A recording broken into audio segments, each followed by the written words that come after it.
ഹരിശ്രീ ഗണപതയേ നമ. അഭിഘ്നമസ്തു. നക്ഷത്രജാലത്തിലേക്ക് പ്രിയപ്പെട്ടവരെ സ്വാഗതം ചെയ്യുന്നു.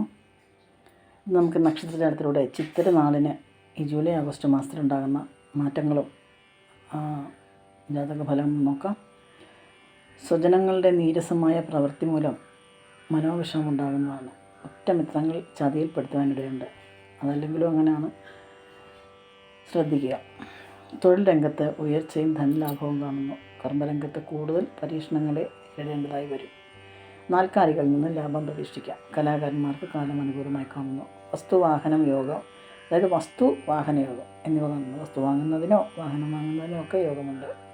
സ്വന്തം സൗകര്യങ്ങൾക്ക് വേണ്ടി പണം ചെലവഴിക്കേണ്ടി വരുന്നതാണ്. നിലനിൽപ്പിന് വേണ്ടി എന്ത് അധർമ്മവും ചെയ്യാൻ മടിക്കില്ല എന്ന ഒരു ബോധം വേണ്ട. അധർമ്മം ചെയ്യാതിരിക്കുക. അന്യ സ്ത്രീകളോടുള്ള ബന്ധം വ്യക്തിത്വത്തിന് കോട്ടം സംഭവിക്കാം. പുരുഷന്മാർക്ക് പൊതുരംഗത്ത് പ്രവർത്തിക്കുന്നവർക്ക് പദവിയും അംഗീകാരവും ലഭിക്കും. അകന്നു നിന്നവർ അടുത്ത് കൂടുവാനിടയുണ്ട്, സൂക്ഷിക്കുക.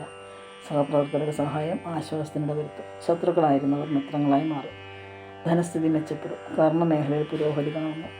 അതീവ ജാഗ്രതയോടുകൂടി പ്രവർത്തിക്കേണ്ട ഒരു സമയമാണ്. ഇതിപ്പോൾ സൂക്ഷിക്കേണ്ട സമയമാണ്. ചൊവ്വയുടെയും വ്യാഴത്തിൻ്റെയും അനുഗ്രഹം കൊണ്ട് ജീവിതത്തിൽ ധാരാളം മാറ്റങ്ങൾ ഉണ്ടാകുന്നതാണ്.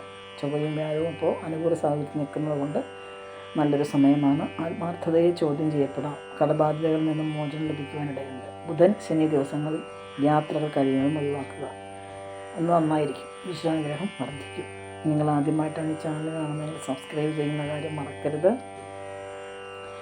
തൊട്ടടുത്തുള്ള ബെൽ ബട്ടൺ കൂടി അമർത്തണം. പുതിയൊരു വീഡിയോ കാണുന്നവരെല്ലാവർക്കും നന്ദി. നമസ്കാരം.